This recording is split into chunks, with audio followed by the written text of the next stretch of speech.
안녕하세요. 임재용입니다.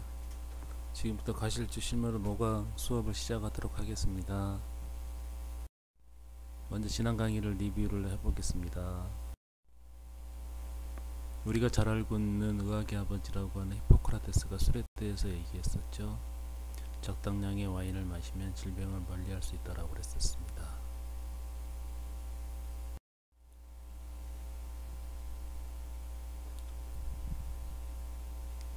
한참 토론 문화가 꽃을 피웠던 시대에 플라톤은 포도주는 신이 인간에게 내린 최고의 선물이다. 그것은 영혼의 정숙, 건강, 심신의 강건함을 제공할 목적으로 주어진 값진 약이다라고 했었습니다.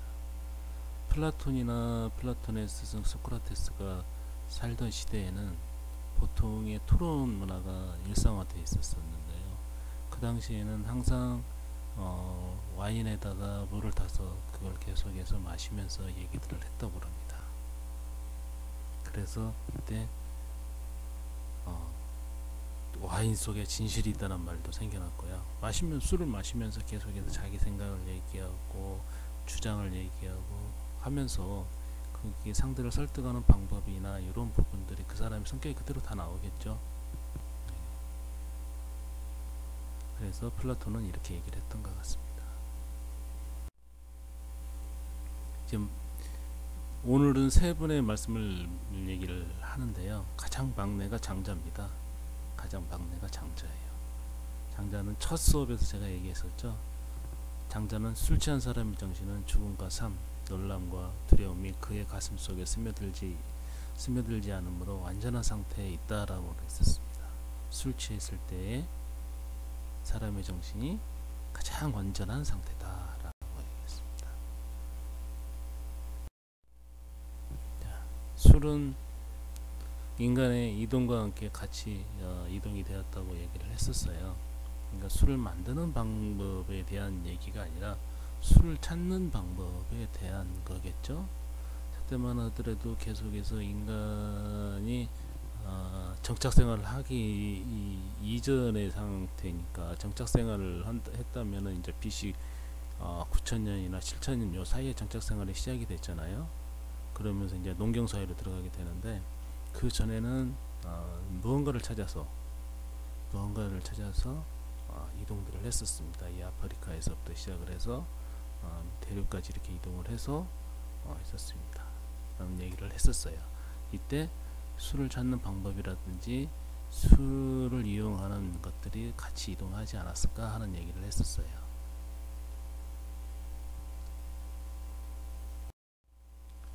과실주의 가장 기본이 되는 포도에 대해서 조금은 알아봤었어요.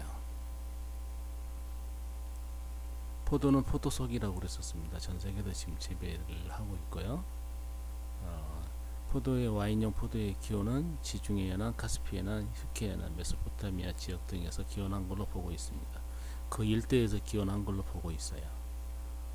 포도 농사는 BC 8000년에 7000년으로 재배된 것으로 추정을 하는데 실제적인 그러니까 정착생활과 같이 연결이 되어 있을 거라고 생각을 해요. 우리가 BC 9000년, 8000년, 7000년 이렇게 얘기를 하지만 그 1000년이라는 시간은 굉장히 긴 시간인데 그 추정만 하는 거죠. 정착을 해서 농사라는 것은 농경이라는 것은 농경과 가축은 정착을 해야 그게 가능한 부분이기 때문에 그렇게 얘기를 합니다. 근데 그 부분은 다시 뒤에 가서 얘기를 하고요. 그러니까 크게 포도는 유럽 원생종, 미국 원생종, 카리브 원생종, 아시아 원생종 크게 네 분류로 나눠볼 수가 있는데 그 중에 유럽 원생종이 가장 중요한 부분이라고 얘기를 했었어요. 하지만 그 부분을 또 부족한 부분을 채울 수 있는 것들이 미국 원생종이나 아시아 원생종들이 그러한 부분을 또 부족한 부분을 채워지고 있죠. 육종이나 이런 방법을 통해서 채워지고 있습니다.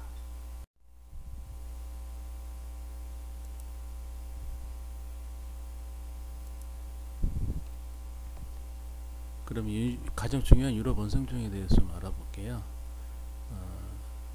가장 중요한 품종이죠. 포도 품종 중에서 가장 중요한 품종을 차지하고 있고 양조용이나 생식용 또 뭐 가공의 건포도용으로 대부분 차지하고 있습니다.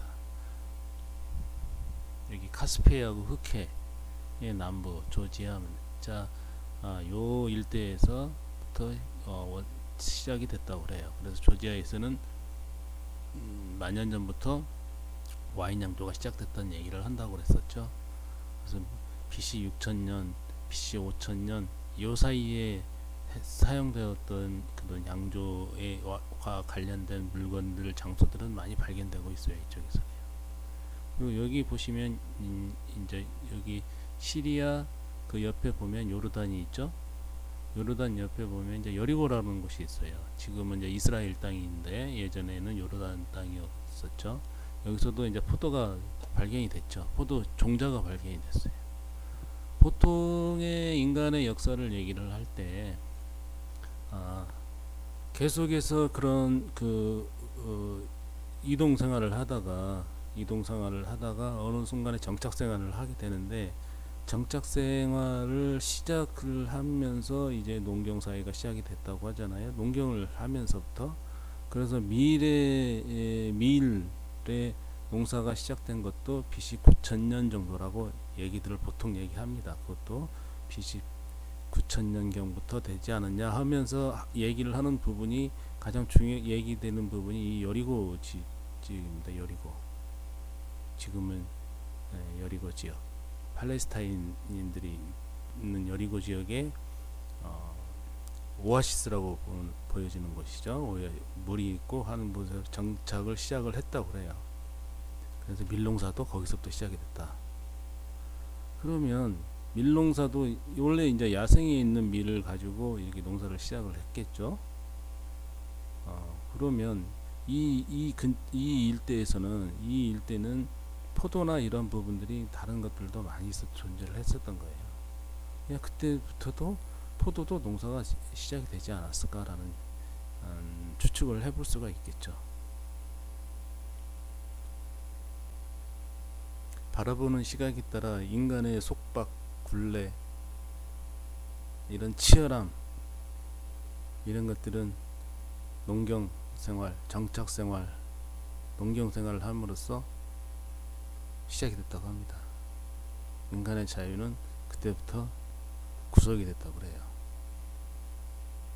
그전에는 마음 편하면 마음 편하는 대로 가서 필요한 것을 채집해서 먹고 또 사냥해서 먹고 얼마든지 또 풍부했겠죠. 그 당시에는. 그런데 농사를 시작을 하면서 우리는 보통은 아주 풍요로워졌을 거라고 생각을 하잖아요. 하지만 이제 거기에 이제 구속이 되는 거 바라볼 수가 돼 있어요. 밀이 잘 자르고 포도가 잘 자르고 하다 보니까 다른 게 있으면 안 돼. 자갈도 치워줘야 돼. 물도 대줘야 돼. 때에 따라서 이것도 해주고 저것도 해줘야 돼. 예전에 자유롭게 떠돌던 생활을 못하는 거죠. 우리 지금도 마찬가지잖아요. 농사 짓고 뭐하고 직장 생활하고 하면 1년에 길어야 일주일 정도 휴가 기간, 그때 이외에는 나머지는 항상 거기에 그 테두리 안에 그 테두리 안에서 그냥 갇혀 있는 거잖아요. 내가 목축을 한다, 소밥주 하는데 어딜 가겠어요. 내가 농사를 짓고 고추 농사를 짓고 과수원 농사를 짓고 있는데 맘 놓고 떠날 수 있어요? 그냥 갇혀 있는 거기에 구속된다. 그렇게 바라보는 것도 있습니다. 인간의 풍요로움보다는 인간의 자유가 그때부터 얽매이지 않았나. 그때부터 계급사회도 만들어졌다고 하죠. 지배자 계급에 의해서 또 다른 구속이 또 생기죠. 내가 한 노동의 대가보다는 더 적은 것을 얻는 거죠. 그전에는 필요할 때만 노동을 하면 됐어. 지금 정착생활 하면서 농경사회 하루 종일 농사 짓죠. 하루 종일 농사 지어야 돼. 그러면서 배불리 먹나? 그러지 않았지. 그렇지도 못하고 하면서 항상 굶주리면서 그렇게 사는 거예요. 내 것이 생기니까 내 것을 지키려다 보니까 또 싸움이 일어나는 거. 그전에는 싸울 필요가 없었겠죠.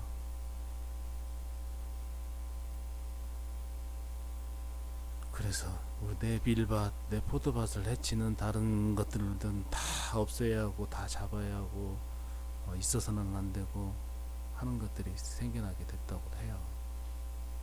바라보기 나름입니다.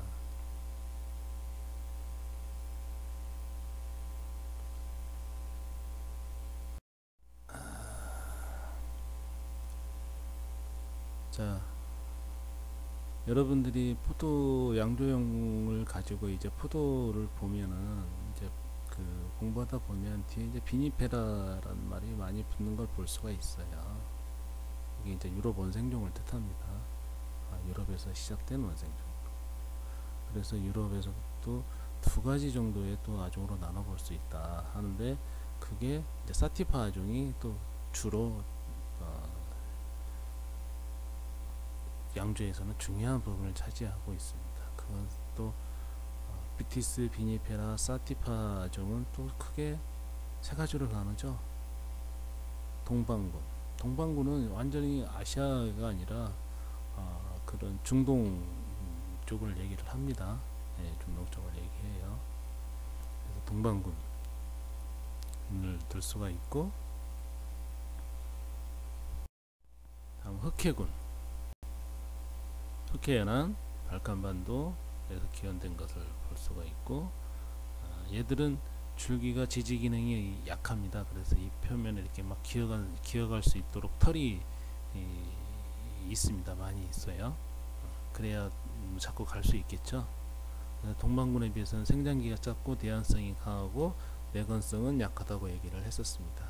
그래서 양조용으로는 적합하다고 얘기를 또 했었고요. 이제 보통 이제 서양군이라고 분리를 하는 것들이 이제 양조에서는 아주 중요한 부분을 차지하고 있죠. 흑해군에서도 아까 조지아, 와인에서는 조지아를 빼놓고 얘기를 할 수는 없어요. 최초의 재배 와인을 양조용 포도를 재배했던 곳이고 또 와인을 만들었던 곳이라고 보통 그쪽에서는 얘기를 하고 있고, 또 그런 것으로 또 어느 정도는 받아들여지고 있기 때문에 조지아가 굉장히 중요한 와인 엑사에서 중요한 부분을 차지하고 있는데요. 조지아 가면 사피라비 품종이 오로 맞는 고급 와인들이 많이 있습니다. 사피라비 품종으로 해요. 다음은 서양군입니다. 서양군이 이제 양조용으로서는 우리가 가장 익숙한 것들이죠. 기원은 이쪽이 아니겠죠. 기원은 당연히 이쪽이 아닌데, 다른 데서 기원을 해서 넘어온 것들이 또 그 상황에 맞춰서 또 바뀌고 육종되고 하면서 이제 자리 잡은 품종들이죠.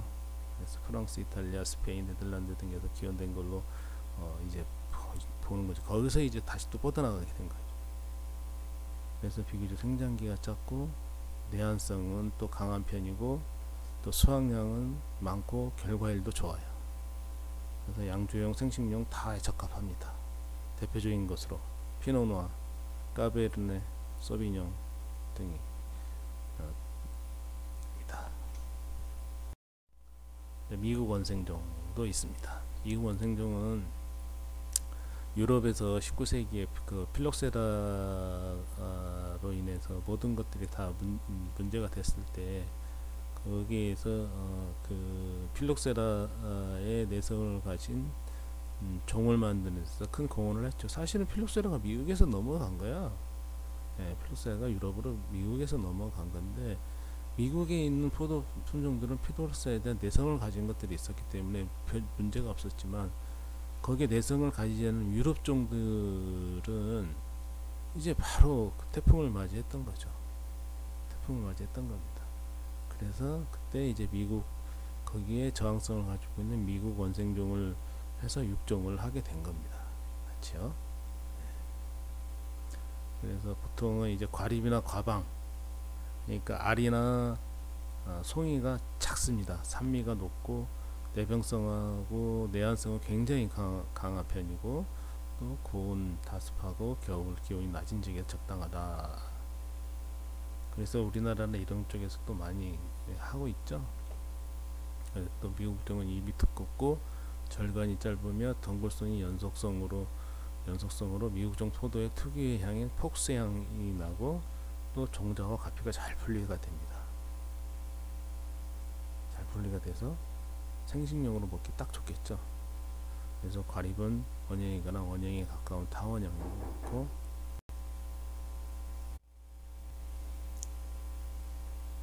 우리나라에서 많이 재배되는 캠벨 어울리가 대표적인 품종이 되겠습니다. 아주 강한 품종입니다. 그래서 주로 미국 원생종은 육종에 많이 이용도 되고, 특히 이제 주스용으로 많이 사용이 되죠. 그리고 우리나라나 일본에서는 생식용으로 많이 사용합니다. 콩고드, 이사벨라, 캠벨 어울리가 대표적인 품종이라고 볼 수가 있겠습니다. 이제 아시아 원생종도 많이 있어요. 이것은 우리나라 입장에서는 굉장히 다시 한번 생각해 봐야 할 것들인데요. 이러한 부분들, 아시아의 그 원생종들은 우리가 보통 얘기하는 머루와 같은 계열이죠. 머루. 우리가 지난 시간에 잠깐 얘기를 했었는데, 와인에 있어서의 과피의 색이라든지 그런 페놀릭 컴파운드는 굉장히 와인의 품질에 굉장히 중요한 역할을 한다고 그랬었어요. 근데 아시아 원생종들이 그러한 부분들이 또 굉장히 강해요. 대신 당도나 이런 부분들이 많이 낮죠. 당도가 낮아서 그래서 보통 과실의 품질이 떨어진다고 평가를 합니다. 평가를 해요. 하지만은 이제 내한성이나 우리 기후에 잘 맞는 내한성이 내병준성이 굉장히 강합니다. 그래서 육종 소재로는 많이 사용을 하는데, 그렇다면 우리한테 잘 맞는 걸로 우리가 개발을 해 나갈 수가 있는 거죠. 우리만의 품종을 만들어서 우리만의 것들로 만들어 나갈 수 있는 부분들이 여기에서 한번 해답을 찾아봐야지 않나 하는 생각을 가지고 있습니다.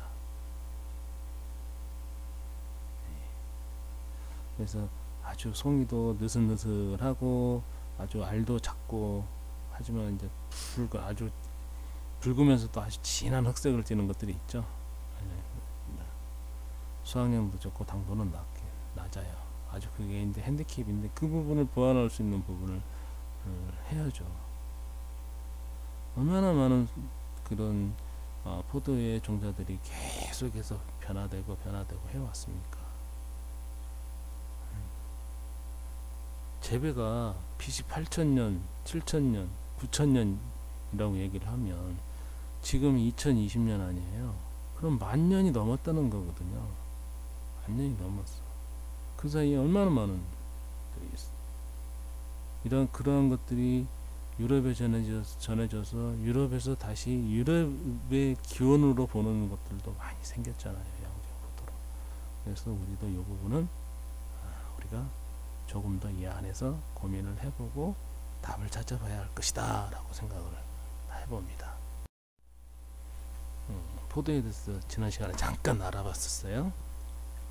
포도는 식물계이고 관속식물문이고 쌍재식물 아강이며 갈매기 나무목 포도과 포도속 포도종이다 했었습니다.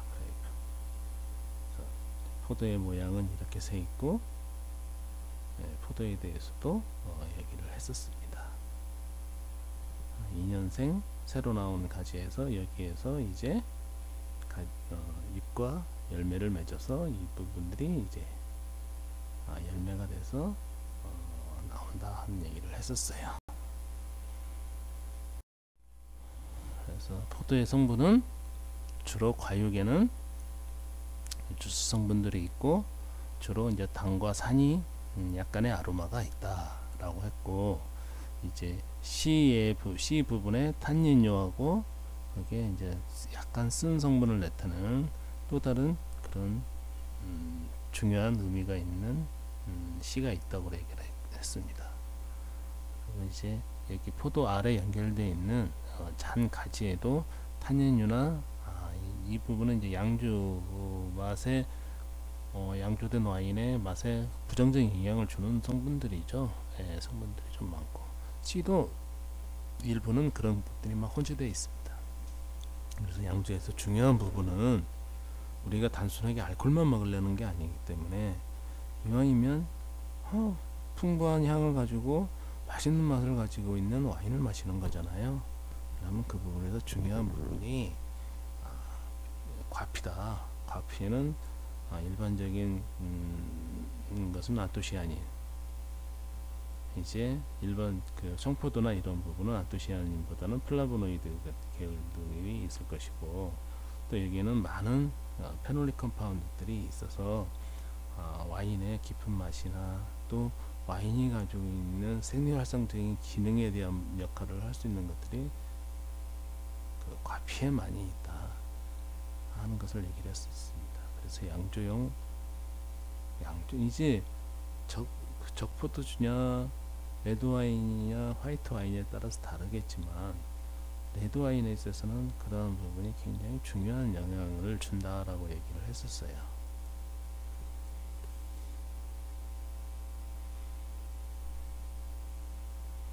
그리고 요 시드의 성분이 얼마만큼 와인으로 전가를 시키느냐, 아니면 어느 선에서 차단시켜 주느냐 하는 부분도 굉장히 와인의 질에 있어서 큰 영향을 줄 수 있다고 그랬었습니다.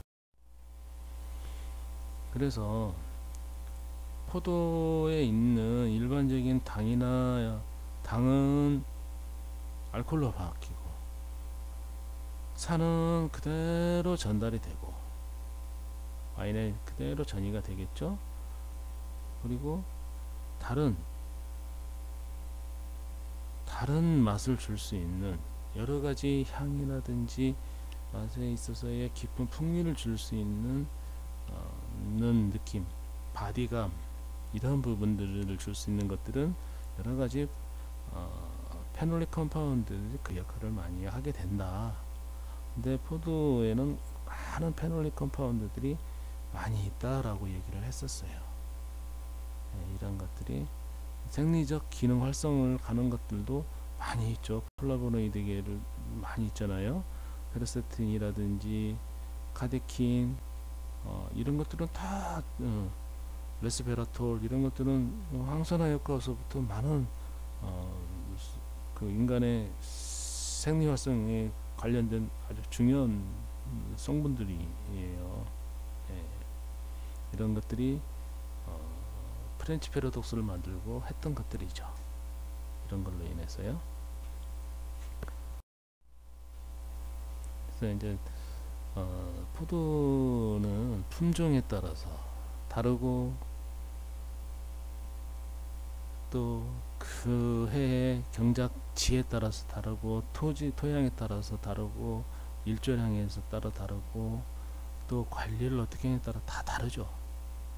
다 다른데 일반적으로 놓고 봤을 때의 부분을 한번 우리가 알아볼 필요는 있다고 그래서 우리가 카베르네 소비뇽에 대해서 한번 그 성분의 변화를 한번 봤었습니다.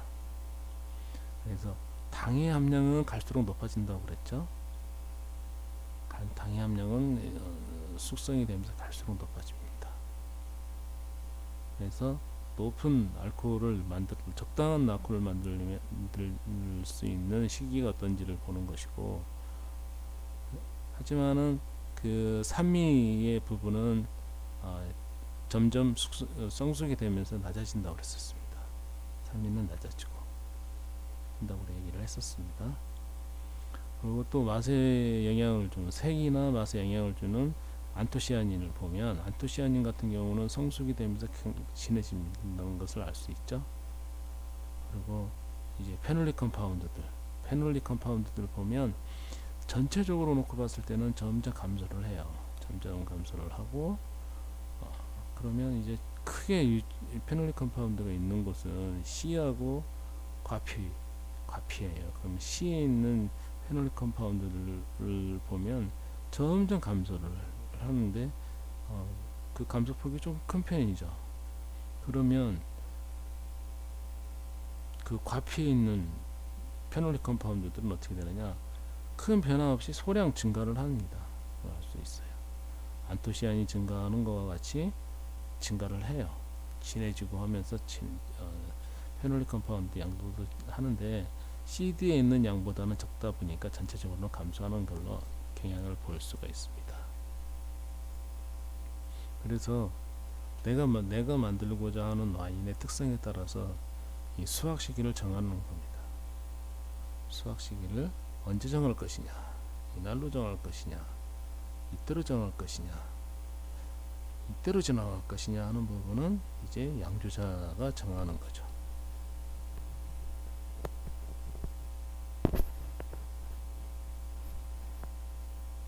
그 피렌체의 그 예전 우리 그 르네상스 문화가 싹 트고 인간의 그런 문화적인 부분에 있어서 큰 발전을 했던 일으켰던 피렌체의 그 후원을 했던 메디치 가문에 대해서 그때 얘기를 했었어요. 그 메디치 가문에 관련된 영화가 있었는데 그게 이제 로렌초가 아침에 새벽이면 포도밭에 가서 포도의 맛을 보고 수확 시기를 결정한다고 그랬었습니다. 매일 아침 일과가 그거였었죠. 그래서 그걸 안 어떤 사람이 로렌초를 독살하기 위해서 그 포도에다가 독을 발라놔서 독살한다는 영화가 있었다고 얘기를 했었습니다. 지금은 이제 우리가 과학적인 분석을 통해서 수확 시기를 알아볼 수가 있죠. 그래서 크게 이제 포도는 양조용과 생식용으로 구분해 볼 수가 있어요. 우리가 이제 공부하고자 하는 부분은 이제 양조용 포도가 되겠죠. 그래서 양조용 포도는 보통의 특성을 놓고 보면은 시형 포도에 비해서는 알맹이가 자꾸 촘촘합니다. 촘촘해. 그러니까 되게 껍질이 또 두꺼워요. 얘기 아까 했잖아요. 양조에서 굉장히 중요한 의미를 가지고 있는 거라고. 껍질에 있는 페놀릭 컴파운드, 플라보노이드 이런 것들이 굉장히 중요하다고 얘기를 했었습니다. 그래서 당도는 알코올의 함량이 안정된 알코올 함량을 내기 위해서는 당도가 당연히 높아야겠죠. 그래서 양조용 포도는 보통은 24, 25 이상, 보통 다 25가 넘는 것 같아요. 이상적인 와인을 내기 위해서는 그 정도의 당도는 가지고 있어야 한다.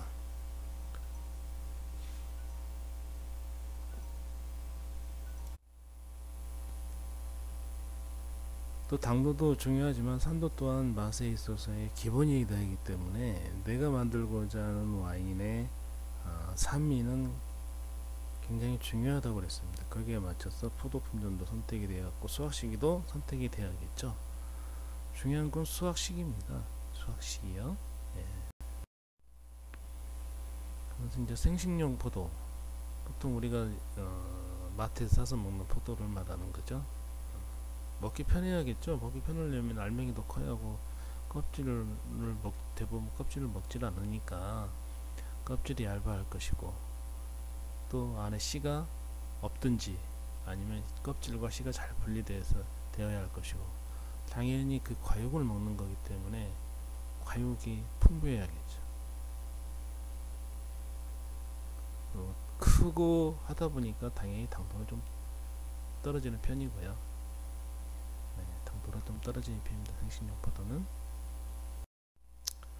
그러면 이제 본격적으로 포도 품종에 대해서 알아보도록 하겠습니다. 먼저 적포도 품종에 대해서 알아보겠는데요. 바르베라입니다. 딱 포도 한번 봐보십시오. 단단하죠? 단단해. 얘는 바르베라는 네비올로와 그 이탈리아 대표 양조용 포도입니다. 원산지는 이탈리아 피에몬테입니다. 피에몬테는 이탈리아 저 북서쪽, 이탈리아 북서쪽 지역입니다. 얘가 스위스하고 프랑스하고 이렇게 접경돼 있죠. 스위스하고 프랑스하고 접경돼 있습니다. 알프스하고 가깝고요. 그래서 이 바르베라는 주로 이제 피에몬테에서 많이 재배를 하고 있습니다.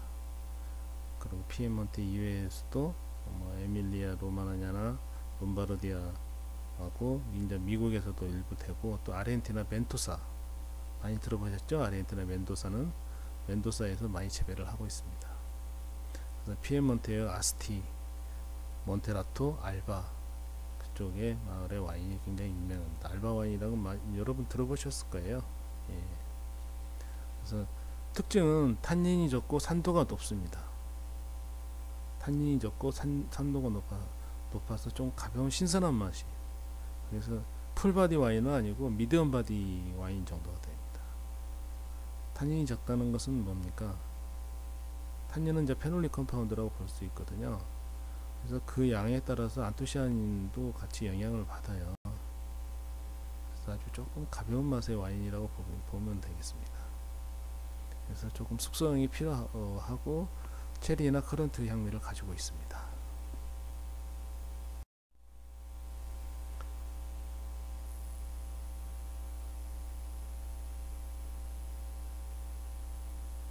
자, 다음은 브라케토입니다. 브라케토, 아주 깔끔하니 예쁘게 생겼네요. 아주 예쁘게 생겼죠. 아주 탐스럽고 그냥 봐도 예쁘게 생겼습니다. 브라케토, 이게 브라케토 품종이에요. 입이 중간 크기고 조금은 원형에 가깝습니다. 얘가 조금 중간 크기면서 약간 원형에 가깝고, 포도송이가 밀도는 좋아요. 밀도는 탄탄하게 뚫고, 이건 아주 알은 보통의 알, 중간 크기의 포도 알입니다. 그러면 살짝 타원형입니다. 타원형이면서 과피는 아주 검으면서도 약간 그 검은 보라색을 띠고 있어요. 얘도 원산지는 이탈리아 피에몬테 쪽입니다. 보통은 이제 브라케토는 이제 두 가지 종류로 나눠놓고 보는데, 아주 향이 강한, 아로마가 강한 피에몬테 브라케토하고 조금은 거기에 비해서 조금은 단순한 평범한 미짜 마리티미마의 브라케토 두 정도로 나눠볼 수가 있습니다. 얘는 브라케토는 포도가 익는 시기가 빠른 편이어서 보통의 그 스푸만테를 만드는데 이용을 합니다.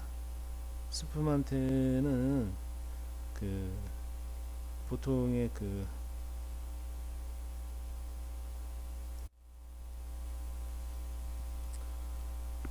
스푸만테는 스파클링 와인인 것은 다 아시죠? 이걸 가지고 만들면 아주 거품이 이런 부분들이 아주 섬세하고 부드럽습니다. 그래서 스푸만테 만드는 게 보통의 일반적입니다. 하지만은 이게 파스토도 만들어요.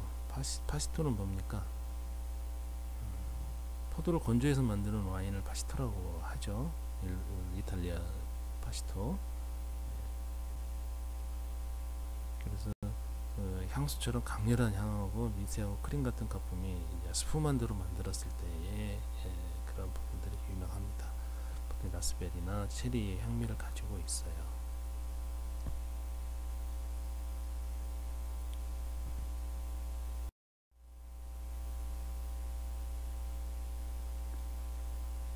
브루넬로입니다. 브루넬로는 이탈리아 산지오베제 품종의 클론으로 보고 있습니다.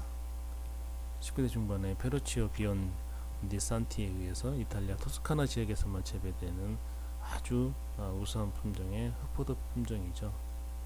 이게 병축형에 가고 늦게 수확할 수가 있어요.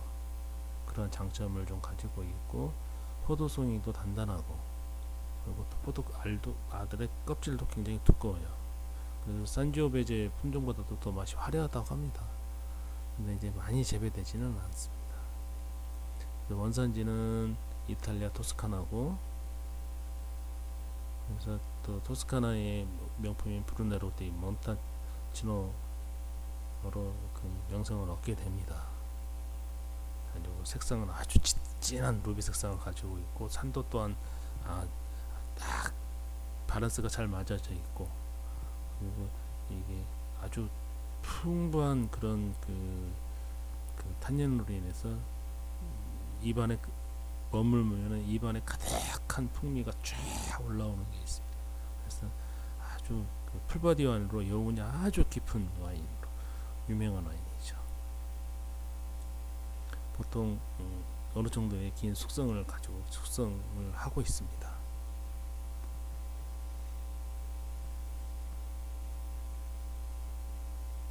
그래서 그 브루넬로의 일반적인 와인은 양조한 다음에 한 4년 이상, 보통 이때는 오크통에다 한 3년 반 정도 숙성을 시키고요. 리제르바 와인은 보통 5년 이상 숙성을 되어야만이 좋은 와인으로 평가를 하고 있습니다. 그 향미를 보면은 약간의 버섯, 블랙커런트 하면서 약간 스파이시한 향미를 가지고 있어요.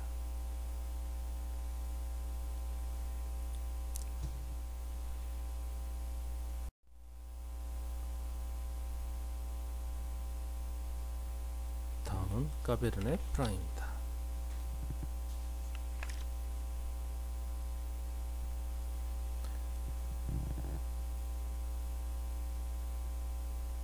보통 보르도 지방에서 까베르네 프랑은 보르도 지방에서 레드 와인을 블렌딩할 때 가장 많이 사용하는 품종입니다. 보통 메를로나 까르베네 소비뇽의 그 위의 품종이라고 봐요. 이게 조상 품종, 좋은 품질의 그런 윗등급의 품종이 아니라 그 윗세대 품종이라고 보통 그렇게 보고 있습니다. 그래서 소비뇽이나 메를로하고 블렌딩할 때 같이 많이 사용을 합니다. 그래서 우리가 와인 레이블을 볼 때 보면 가끔 블렌딩 와인에서는 등장하게 되는 일반적인 와인이에요. 그래서 원산지는 프랑스 보르도지만은 많이 사용을 하고 있으니까, 근데 스페인 바스크 원산지라고 하는 사람들도 있습니다. 그래서 조금 상큼한 맛을 가지고 같지만은 카베르네 소비뇽보다는 색깔이 조금은 옅고 탄닌 함량도 약간 적어서 그 부분을 약간 그 커버를 해준다고 할까요? 블렌딩 시에 그런 역할을 합니다. 순한 맛의 미디엄 바디 와인입니다.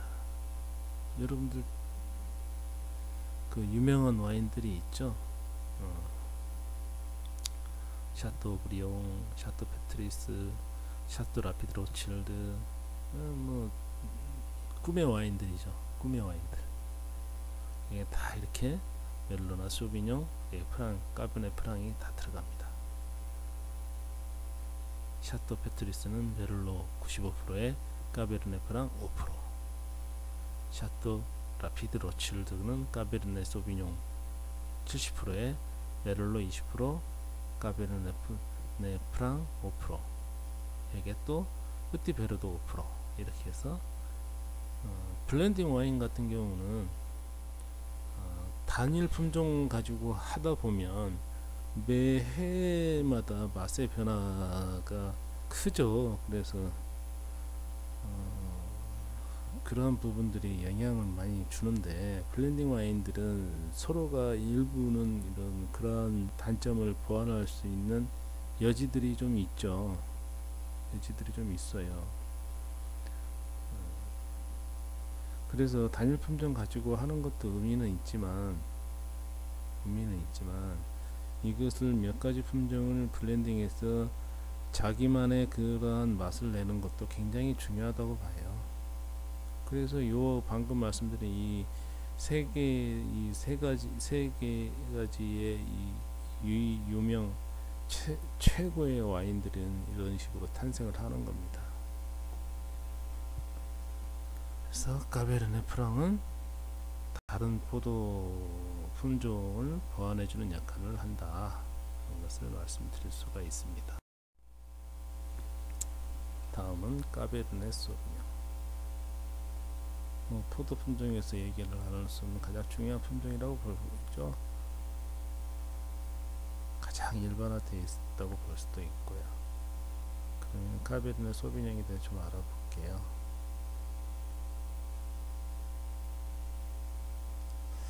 보통 이 까베르네 소비뇽은 까베르네 프랑하고 소비뇽 블랑이 자연 상태에서 교배돼서 만들어졌을 것으로 생각을 하고 있습니다. 일반적인 만생종이에요. 늦게 수확하는 만생종이고, 그래서 메를로 수확하고 까베르네 프랑 수확하고 난 다음에 수확을 합니다. 그래서 까베르네 프랑이 까베르네 소비뇽의 윗세대라고 그랬잖아요. 앞에 앞에서 얘기했었죠. 까베르네 프랑. 그래서 얘는 양조용의 특징을 대부분 다 잘 가지고 있는, 어떻게 보면 완벽한 품종이라고 볼 수가 있습니다. 껍질이 아주 두껍습니다. 두꺼워가지고 탄닌이 아주 풍부합니다. 그러다 보니까 이런 것들은 뭐예요? 탄닌류들은 굉장히 복잡한 페놀릭 컴파운드들의 혼합체거든요. 굉장히 복잡한 페놀릭 컴파운드들의 혼합체예요. 그의 그 조성도 항상 달라져요. 그래서 얘들은 복잡하다 보니까 뭐예요? 장기 숙성을 하면은 굉장히 처음에는 아주 떫고 하지만 긴 시간 숙성을 하면 이런 부분들이 다져지고 해서 아주 부드러워집니다. 그래서 프랑스 보르도의 메독 그라브 지역에서 자갈이 많고 고온 건조 토양에서 잘 자란 아주 힘있는 품종이라고 볼 수가 있겠습니다. 그래서 병충해에도 강하고, 또 대신 그러기 위해서는 이제 잎사귀도 좀 작고 포도송이도 좀 작은 편이에요. 다른 품종들에 비해서. 여기 보시면 송이가 뭐 와 하를 정도의 크지는 않잖아요. 보통 우리가 알고 있는 일반 포도 송이만 하죠. 아주 동글동글합니다. 대신 조금 촘촘한 게 붙어 있죠. 촘촘하게 붙어 있습니다. 딱 보더라도 진하고 껍질이 굉장히 두꺼울 것 같이 보입니다. 그래서 까베르네 소비뇽은 원산지는 프랑스 보르도의 메독 지역입니다. 메독 많이 들어보셨죠? 예. 보르도 안에 메독 지역입니다. 적포도 품종 중 탄닌이 가장 많이 포함되고 있어서 이 떫은 맛하고 탄닌이 뭐예요? 탄닌도 페놀릭 컴파운드 중에 하나인데 이제 그러한 것들이 많으면 감을 보시면 알 수가 있어요. 아주 좀 익기 전 좀 떫죠. 그런 떫은 맛을 내는 것들이 그런 류들이거든요. 그래서 떫은 맛, 그리고 수렴성, 이 혀가 오그라지는 것 같은 그런 느낌, 이렇게 막 말아지는 것 같은 느낌 등의 그런 것이 있을 수밖에 없죠. 많으니까, 성분이 많으니까. 그래서 이런 것들은 이제 숙성이 되면서 이제 산도하고 알코올하고 이런 것들이 잘 균형을 맞아져 가는 겁니다. 그래서 나중에 이제 숙성 후에 이제 딱 자기만의 딱 맛을 주는 거죠. 그래서 이제 색깔은 아주 뭐 보통의 약간 진한 색을, 약간 홍색 계열의 약간 그 붉은 계열을 띠고요. 그래서 이 와인은 이제 그 양조법에 따라서 이제 미디움에서 풀 바디 와인까지 다 가능한 부분이에요. 아까 포도알은 아주 작다고 그랬죠? 작고 색은 아주 그 껍질이 두껍고 탄닌류도 많고 알토시안도 풍부하고 해서 어두운 색을 띠고, 이제 그러다 보니까 과피가 두꺼울 수밖에 없는 거죠. 과피가 두껍고 또 씨도 많아요. 씨에는 뭐가 많다고 그랬었습니까? 똑같이 탄닌류 페놀릭 컴파운드들이 많다고 그랬었죠. 그래서 내가 양조하고자 하는 와인의 특성에 따라서 씨에서 용출되는 시기와 양을 조절을 해줄 필요가 있다라고 그랬었습니다. 분리 시기라든지요, 이런 부분도 조절할 필요가 있다라고 말씀을 드렸었어요. 아까 여러 가지 굉장히 와인에 있어서의 큰 별이라고 할 수 있는 것들을 몇 가지를 얘기를 했었는데, 거기에 또 버금가는 것들이 또 있죠. 샤토마하고 샤토라뚜르. 꿈의 와인입니다. 꿈의 와인. 까베르네 프랑 아까 말씀드리면서 이런 것들이 브랜딩이 돼가지고 만들어진다고 했었어요. 근데 이제 또 다른 샤토마구나 샤토라뚜르를 보면, 샤토마구는 까베르네 쇼비뇽 75%, 메를로 20%, 까베르네 프랑 1%, 르띠 베르도 4% 이렇게 해서 와인이 만들어집니다. 또 샤토라뚜르 와인 얘기만 해도 굉장히 하는 것들인데요. 샤또 라뚜를 보면 까베르네 쇼비뇽 85%, 까베르네 프랑 15% 이렇게 만들어집니다. 그래서 까베르네 쇼비뇽이나 메를로, 까베르네 프랑은 프랑스 와인에서 프랑스 보르도 와인에서 빼놓을 수 없는 굉장히 중요한 포도 품종들입니다. 그래서 까베르네 소비뇽은 보르도와 같이 그 같은 북위 45도 선에서 재배가 되면 떫은 맛이 강하고, 또 칠레에서도 까베르네 소비뇽이 굉장히 많이 재배가 되죠. 호주도 마찬가지고. 근데 그 남위 30도 선상에서는 떫은 맛보다는 약간 부드러운 맛을 가지고 있어요. 까베르네 소비뇽에 한번 보시면 프랑스 보르도 까베르네 소비뇽하고 이 남미 쪽에서 만들어지는 까베르네 소비뇽하고의 맛은 조금은 그 차이를 한번 보시면서 마셔보시는 것도 의미가 있을 것 같네요. 근데 물론 그걸 숙성할 때 오크통에서 어느 정도 숙성하냐, 사용하는 오크통이 어떠냐, 또 그 안에 오크통을 사용하기 전에 어떻게 처리를 했냐에 따라서 달라질 수는 있어요. 그래서 그 칠레나 이런 데에서는 그 특색을 주기 위해서 그 사용하는 오크통 자체를 갖다가 거의 생 오크통에 가까운 오크통을 사용하는 경우들이 있어요. 지나치다 보면 와인의 맛보다는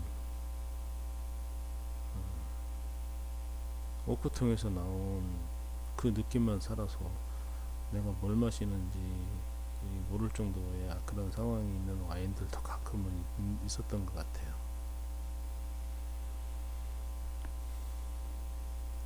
그래서 칠레나 이런 남반구 칠레나 그런 호주, 뉴질랜드 이런 쪽에서는 까베르네 소비뇽을 그냥 단일 품종으로 사용하지는 않고, 다른 것과 블렌딩 하지는 않고 주로 이제 단일 품종을 많이 하죠. 거의가 다 단일 품종을 하는 와인들이 대부분일 겁니다.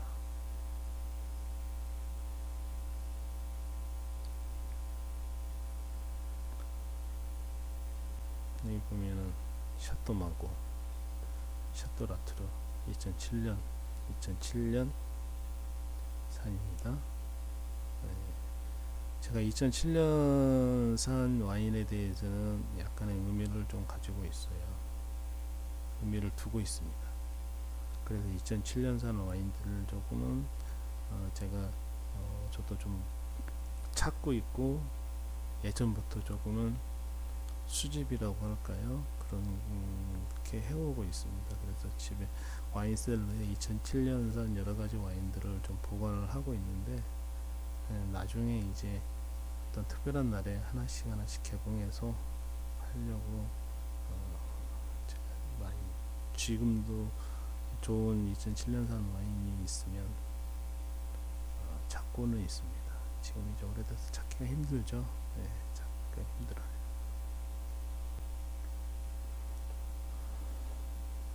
자, 그래서 이제 바로 만들어진 영와인에서는 떫은 맛이 강할 수밖에 없습니다. 그래서 이제 숙성이 진행되면 부드러워지고, 그것도 부드러워지면서 많은 여러가지 복잡한 성분들이, 이러한 것들이 이제 또 다른 변화를 겪으면서 이제 미묘한 향들이 만들어집니다. 그래서 이러한 것들이 이제 환상적인 맛을 내는 매력적인 와인으로 탄생하게 되는 거죠.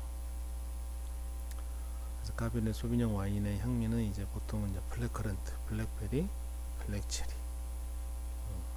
여러가지 상황에 따라서, 양주하는 상황에 따라서,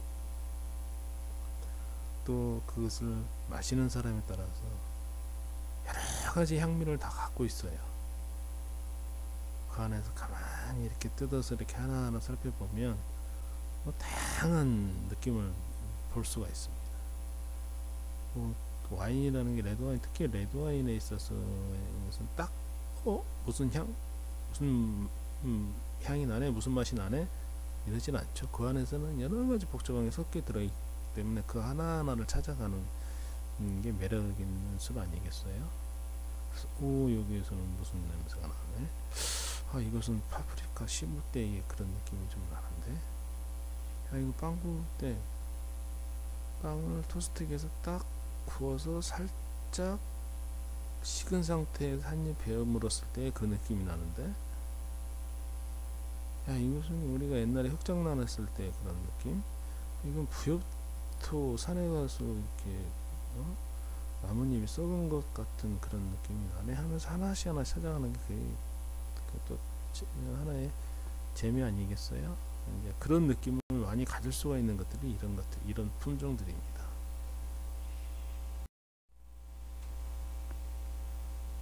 까리냥입니다. 까리냥은 스페인 원산지입니다. 하지만 지금은 이제 프랑스에서 더 많이 재배되는 품종입니다. 그래서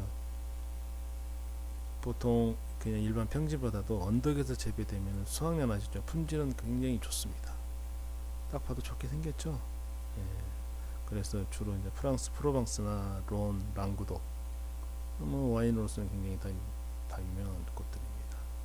스페인, 이탈리아 이런 것들도 와인에서 아주 중요한 위치를 차지하고 있는 것들 있잖아요.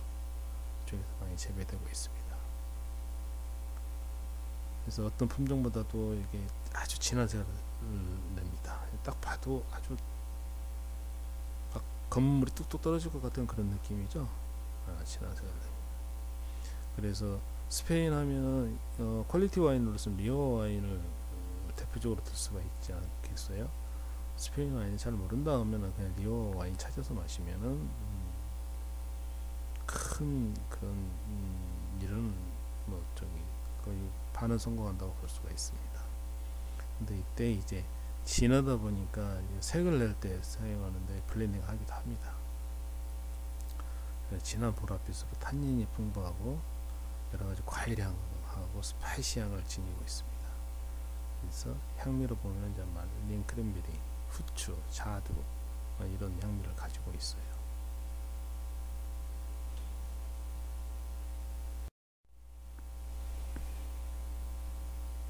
다음은 까르메네르 품종입니다. 까르메네르는 메를로하고 거의 같게 생겼어요. 그래서 칠레의 대표적인 품종 중에 하나죠. 칠레에서는 메를로 품종으로 쭉 재배됐었는데 나중에는 이제 까르메네르로서의 그런 이제 제2치를 찾았습니다. 그래서 메를로하고 아주 비슷합니다. 모든 것들이. 그래서 탄닌도 풍부하고 하지만 이제 산도는 낮은 편이에요.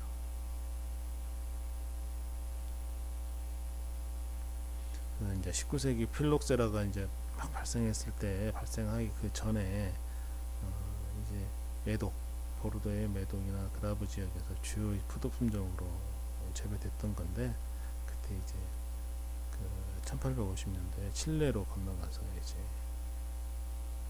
그쪽에서 하게 됩니다.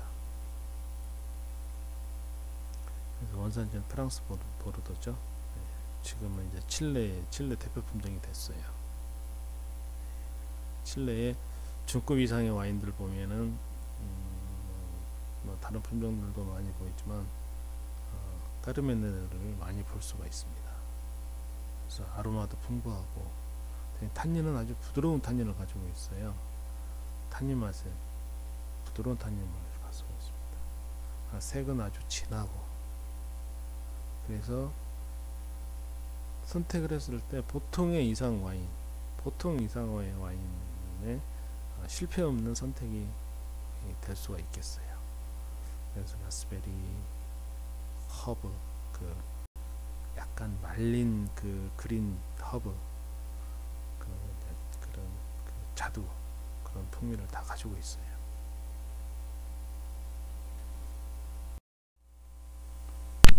다음 이제 돌체토입니다. 돌체는 돌체토는 이제 몬페라토에서 천년전부터 재배되고 있는 토착 품종입니다. 그래서 이제 피에몬테주하고 리구리아 주 경계 사이에서 많이 지금 재배되고 있는데요. 이게 돌체란 말이 스위트 달달한 말이거든요. 근데 이게 이제 그쪽이 그런 의미로 이제 돌대토라고 붙여진 것 같은데, 아주 단 포도 이렇게 붙여졌을 것 같은데, 이제 그 특징을 보면은 오히려 이제 그 달 것 같은데 와인은 그러지를 않는 것 같아요. 그래서 이렇게 만들어진 와인은 조금 드라이한 편이고 조금 씁쓸한 맛을 가지고 있다고 합니다. 그래서 포도 잎을 보면은 상부는 넓은 편이고, 상부가 넓고, 상부는 넓고 넓은 녹색이고, 싹은 이제 붉은색 인맥을 가지고 있고, 붉은색 인맥을 가지고 있고, 잎은 이제 아주 작은 편입니다. 봐도 작게 보이죠? 예, 작은 편이고 옆으로 좀 퍼진 형태입니다. 위쪽은 퍼져 있고 밑에 쪽은 이렇게 좀 한 약간의 그 삼각형의 형태라고 할까요? 그렇습니다. 보시다시피 포도송이는 굉장히 크죠? 포도송이가 굉장히 큽니다. 위쪽은 넓고 밑에는 삐죽하고, 그래서 이걸 보고 이제 보통 이제 각추라고 합니다. 각추형이라고 합니다. 밀도는 조금은 아주 탄탄하게 보이진 않아요. 탄탄하게 보이지는 않고 약간 조금 성글성글한 정도는 아니지만 적당히 좀 이렇게 붙어 있는 것 같아요. 포도알은 쉽게 떨어진다고는 합니다. 그래서 이탈리아 와인으로는 드물게 산도가 아주 낮은 편이고 단맛이 있고 체리향이 풍부하다고 합니다. 이탈리아 알바, 아스티, 아키, 오바다, 돌리아니 쪽에 주로 이제 분포하고요. 이탈리아 알바 와인은 아까도 얘기를 했었죠.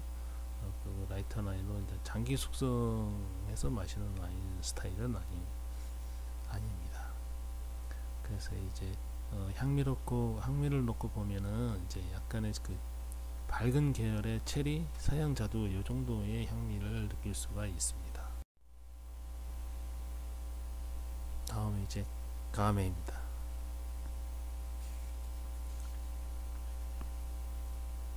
가메는 보통 포도에서 얘기를 할 때 포도 품종을 얘기할 때 굉장히 의미 있는 포도 품종 중에 하나예요. 가장 재배 역사가 오래된 포도 품종입니다. 그래서 일반 그 흑포도의 시조라고 합니다. 다수학이고요. 조생종. 포도알은 튼튼하지 않고 단단하지 않고 이렇게 좀 성글성글한 송이를 갖고 있어요. 크지도 않으면서요.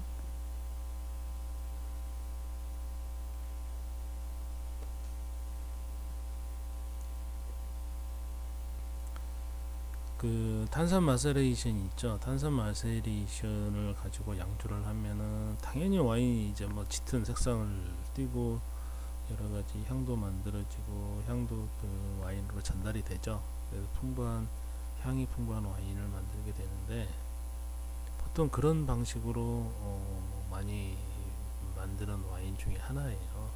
이게. 그래서 의미를 놓고 보면 이제 부르고뉴 지방 그 보졸레 아시죠?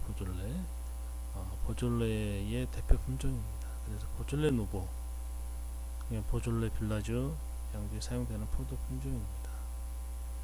보졸레 누보는 이제 매년 11월 셋째 주 목요일에 이제 동시 출시하는 그 보졸레 지방에서 만들어지는 와인을 말하는 걸 아시죠? 그래서 보졸레 와인들은 그런 그 탄산 마세레이션을 합니다. 탄산 마세레이션, 그러니까 탄산을 가지고 어떻게 보면은 이렇게 침출을 시키는 거죠. 막 해서 침출을. 그래서 색도 그럼 과피나 이런 분 색도 진하게 되고, 그리고 이제 향미도 거기서 와인에 전이가 되고, 색과 향미가 많이 전이가 되죠. 와인에 그대로 옮겨지게 됩니다. 그래서 그런 방식으로 이제 보졸레 지역에서는 합니다. 예전에 제가 한 15년 전에나 스페인 가서 봤을 때도 스페인의 아주 옛날 양조장이었었는데 거기에서도 그런 방식으로 그때 그 양조를 하고 있는 것을 봤었어요. 그 철에 와인 한참 그 발효를 하고 있었는데 옛날 방식의 양조장에서 그러한 방식으로 하고 있더라고요.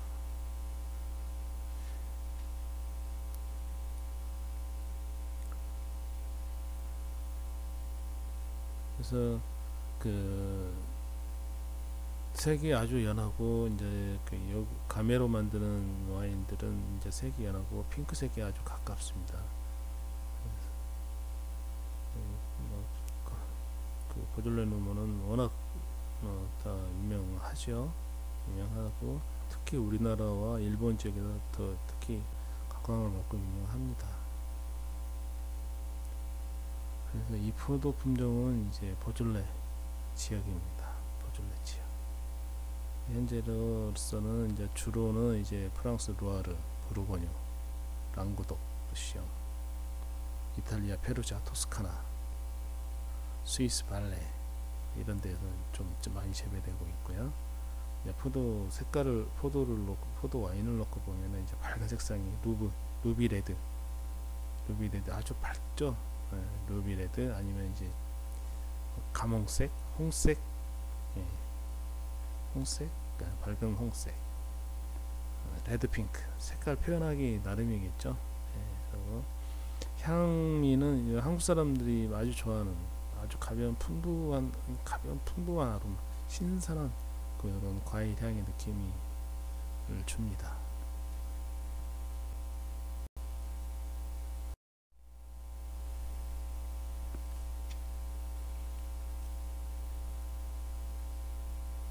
다음은 이제 그라나슈입니다.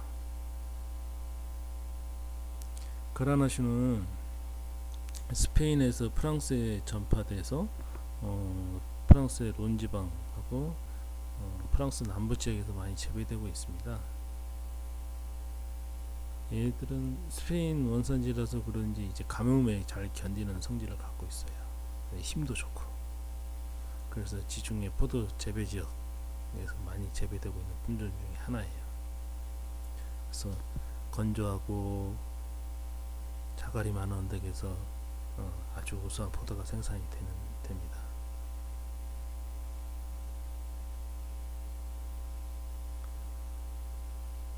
그 일조량이 많은 곳에서 재배되다 보니까 아주 맛도 부드러우면서도 알코올 함량이 높아질 수밖에 없죠. 네, 높아질 수밖에 없습니다.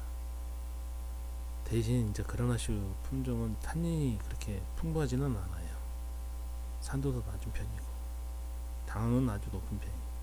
그래서 이것은 이제 보통 단독으로 와인을 생산하는 경우는 거의 드물고 이제 다른 포도 품종하고 혼합해서 와인을 생산을 합니다.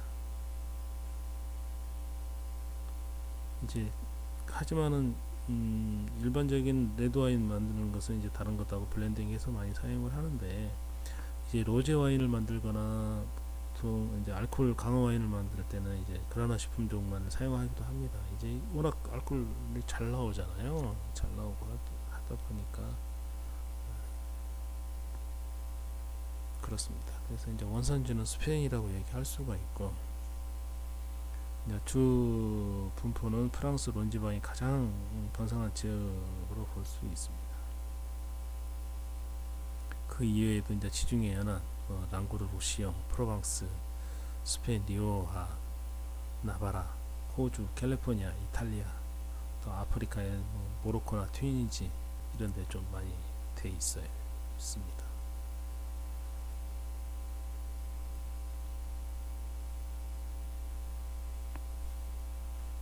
신맛하고 떫은 맛이 많지는 않다는 것이 특징이죠. 어떻게 특징이 없는 것이 특징이라고 볼 수도 있어요.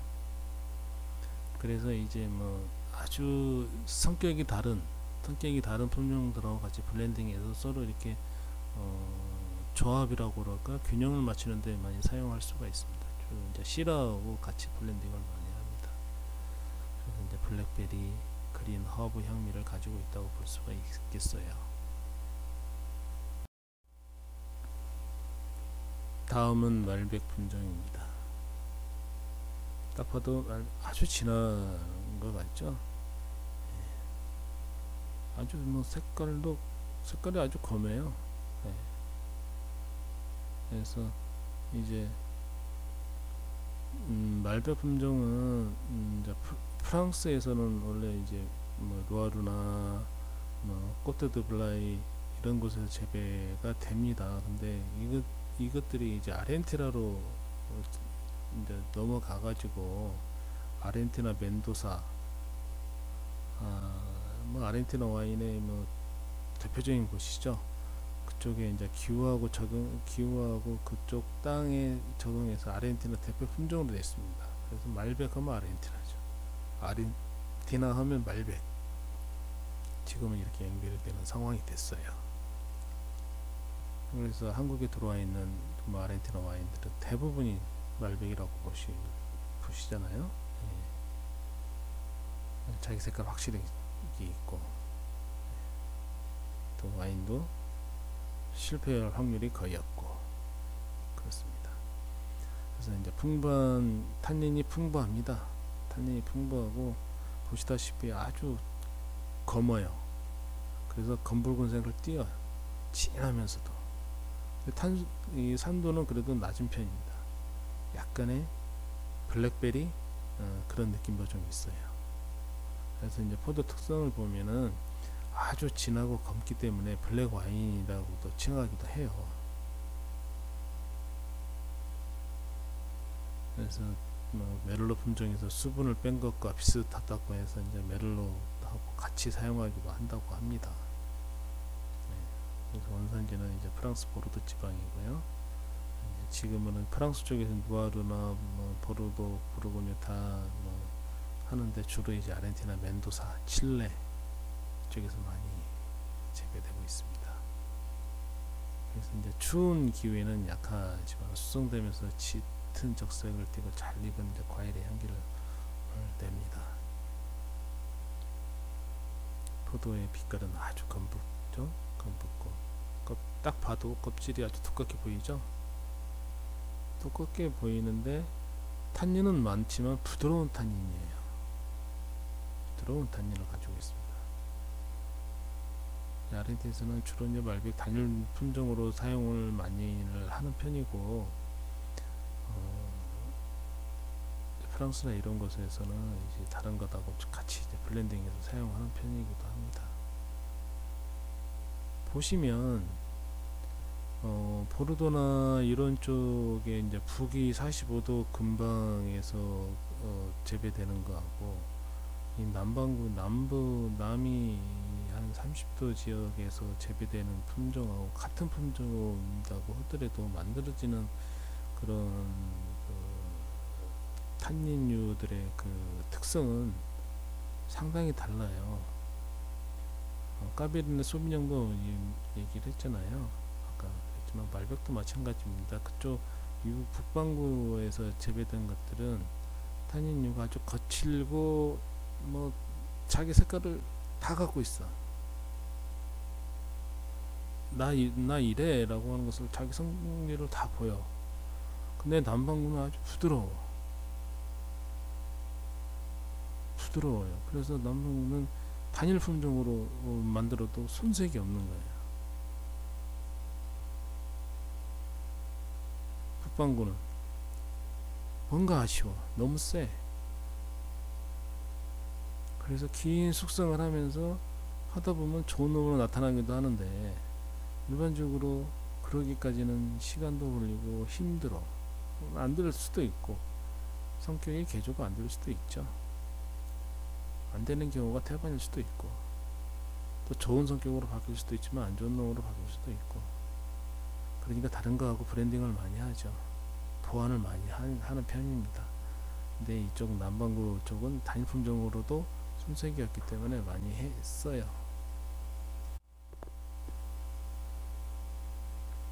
그런 북반구와 남반구의 그런 차이가 있어요.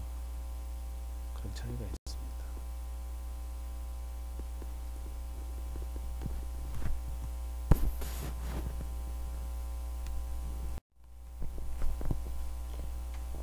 이제 메를로입니다.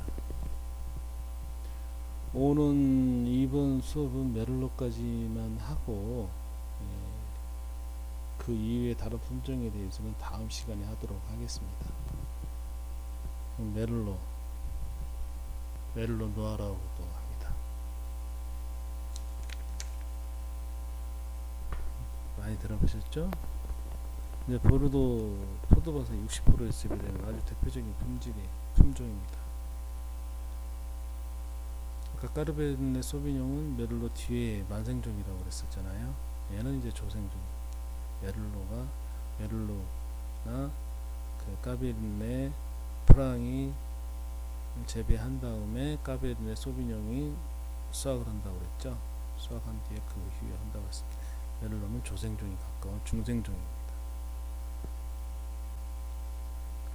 그래서 이제 조생종이나 중생종들은 이제 날이 풀어졌다가 갑자기 중간에 그 꽃샘추위 비슷한 것들이 오잖아요. 그러면서 그런 것들이 이제 봄이다 하고 일찍 시작을 얘네들 이제 일찍 시작을 하는 거잖아요. 일찍 시작을 해서 근데 그런 상황이 오면은 이제 수확량에 영향을 많이 받죠. 아주 영향을 많이 받습니다. 그래서 생산량의 변화가 아주 커요. 그래서 이제 햇볕을 잘 받을 수 있게 잎도 좀 솎아주고 받는 놈은 받고 그런 게 아니고 골고루 다 잘 받을 수 있도록 잎도 좀 이렇게 좀 적당한 솎아둬줘야 합니다. 일반적으로 까베르네 소비뇽보다는 당도가 조금은 더 높습니다. 그래서 알코올 퍼센트도 조금 더 나와요.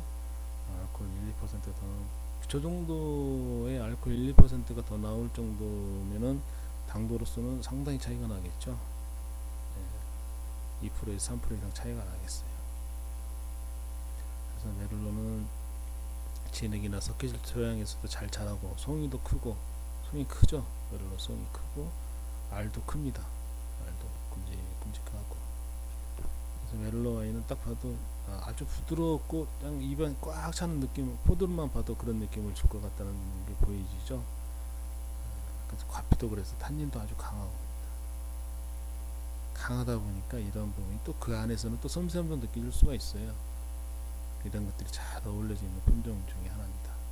그래서 까베르네 소비뇽하고 블렌딩을 해서 그 까베르네 소비뇽 북반구 쪽에 재배되는 까베르네 소비뇽의 세고 그 잘난 것들을 갖다가 아주 다듬어지지 않은 거치는 것을 갖다가 블렌딩을 통해서 얘가 이제 그 부분을 많이 잡아줘요. 많이 잡아주는데 많이 사용을 합니다. 그래서 와인의 깊은 맛하고 풍성함을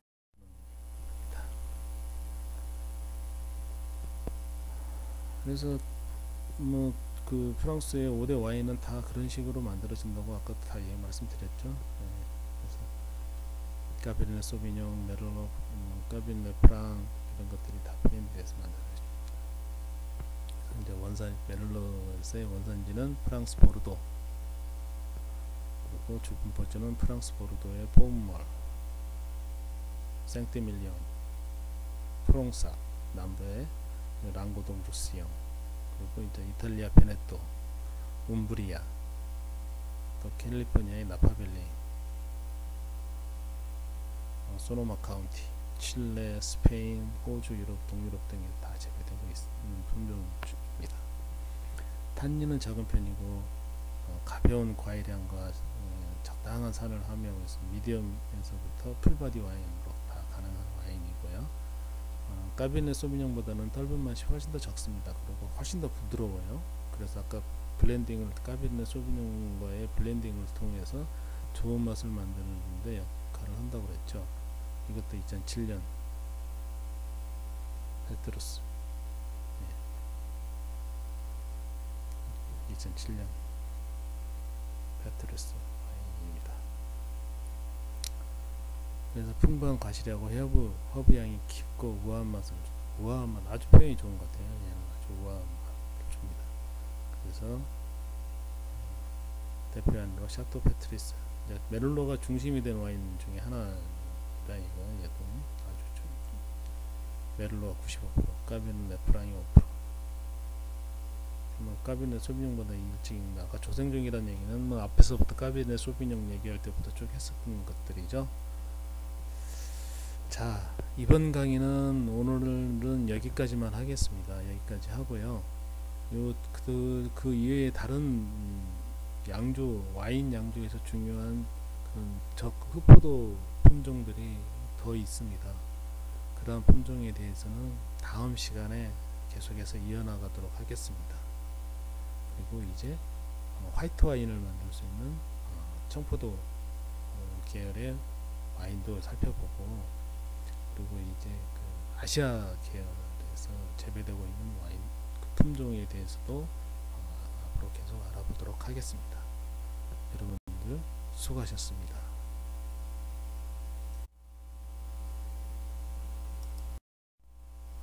그럼 다음 시간에 뵙겠습니다.